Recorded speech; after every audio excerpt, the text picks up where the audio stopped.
calculus, and he publishes it in 1684.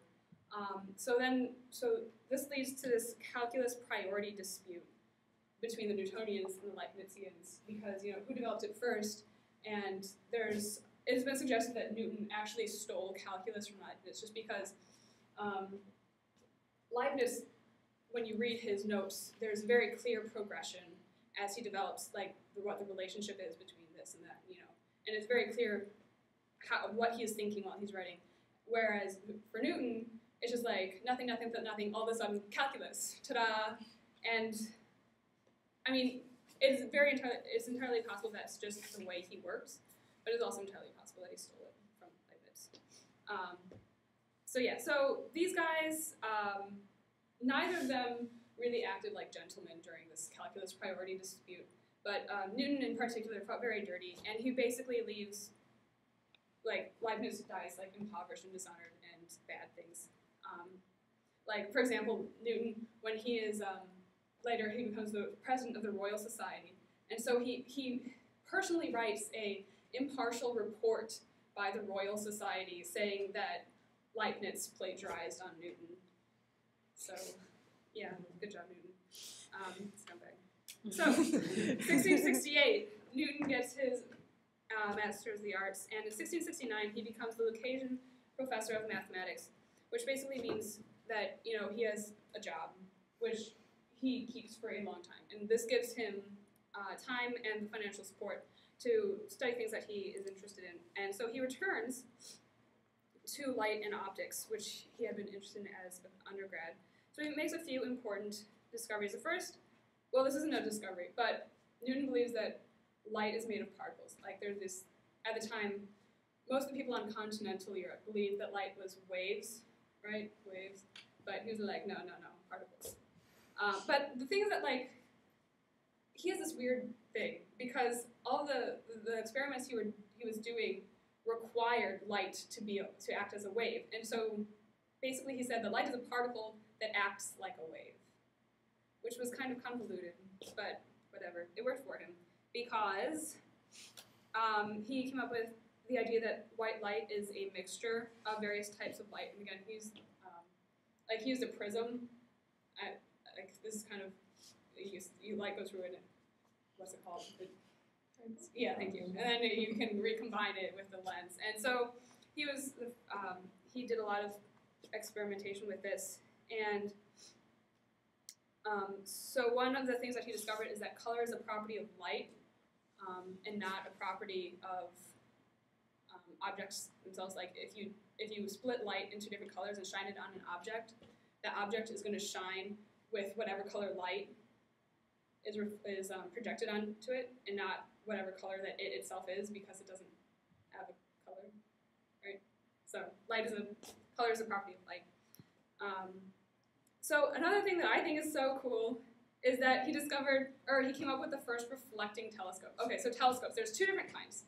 The first is a refractor. The refractor is the much older one. That's when you think of a telescope, you're going to think of a refractor. It's the one, long tube with a lens on the end and an eyepiece on the other end.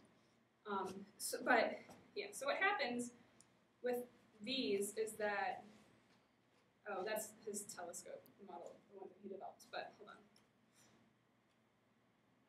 Okay, so this thing is called chromatic aberration.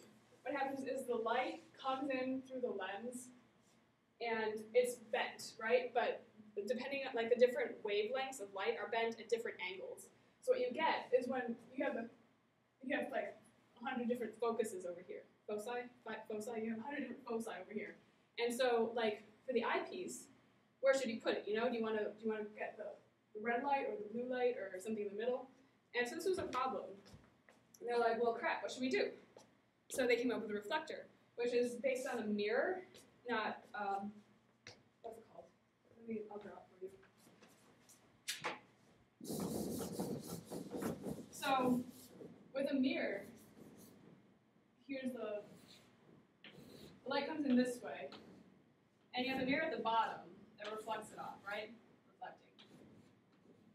Now the question is, well, how are you going to get this image, right? So you have to somehow bounce it. You can't put another mirror here because that would block the incoming light. So what are you going to do? So Newton came up with the idea I'm sticking this tiny little mirror right here. And so that's what's going to happen is the light bounces out this way, and then you can have an eyepiece over here. And then this little mirror only blocks a tiny percent of the light. So that is good. And everyone agreed with him. Yeah, so that's Newton's. How did that stop the focal points from being different? Oh, because since there's no lens, the light isn't bent. Like when you have the lens, right, like the glasses, like that's what it does, it bends the light. But with the mirror, it just reflects it straight. Oh, okay. Like since like there's no, like this has angles, you know, see it's just going like this. With the mirror, it just sends it straight through. Or I guess like reflects it straight back. Okay. So everyone liked it, and so in 1672, he was inducted as a fellow of the Royal Society. And so the Royal Society's interest in his work in light and optics actually leads him to publish 2 papers on color and optics. And this leads to the Hooke fiasco. So who is Robert Hooke? Robert Hooke is an older gentleman of the Royal Society. He is also a genius. Like he studied a whole ton of stuff. And like he's famous now for the Hooke's law, which is dealing with springs, right? And that's like pathetic. Like that is one of the most insignificant things that he did. But Newton pretty much wrote him out of history, which is why no one knows how awesome this guy is. Yeah, so interesting, or a significant part about Hooke is that he also studied light, and he believed that light was traveled in waves, it wasn't corpuscular. So yeah, interesting thing like, oh, that picture, yes, I do. Okay, so yeah, so see this water droplet, it has the rings of different colors on it. So this can only be explained using the theory of light as a wave, and yet it is called Newton's rings because Newton took Hooke's ideas, like he just stole them, and now like it's because irony. Okay, sorry.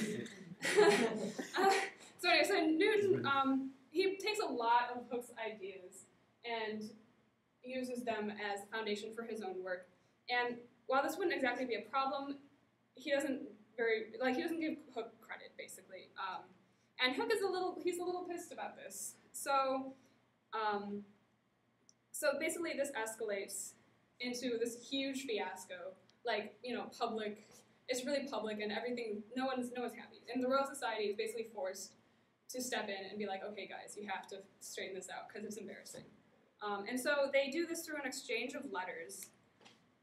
And so this is where the famous quote of Newton, "If I have seen farther, it is by standing on the shoulders of giants." That comes from his letter to Hooke. That's supposed to be an apology. Yes? Is it 1676? Yes, it is. I apologize. Actually, Newton perfected the art of replacing failing organs with cybernetic parts. He's still alive somewhere. Burbank, probably. Sorry. Yeah, it's 1676. So, and I'm just going to read an excerpt of a book that is fantastic. It's called The Scientist by John Gribbin. If anyone's interested in the history of science, I highly recommend this book. But I'm just going to read an excerpt from it that I think does a really good job of explaining this quote. John Faulkner of the Lick Observatory in California has suggested an interpretation of these remarks which flies in the face of the Newton legend, but closely matches Newton's known character. Note the capital letter in giants. Even granted the vagaries of spelling in the 17th century, why should Newton choose to emphasize this word? Surely because Hooke was a little man with a twisted back. The message Newton intends to convey is that although he may have borrowed from the ancients, he has no need to steal ideas from a little man like Hooke, with the added implication that Hooke is a mental pygmy as well as a small man physically. Yeah, that is Newton in a nutshell. So this is a grudge that is going to remain between the two until death. So about this time, Newton goes into seclusion. He is pretty much just ticked at people in general, both because of the Hooke affair, and also because he's tired of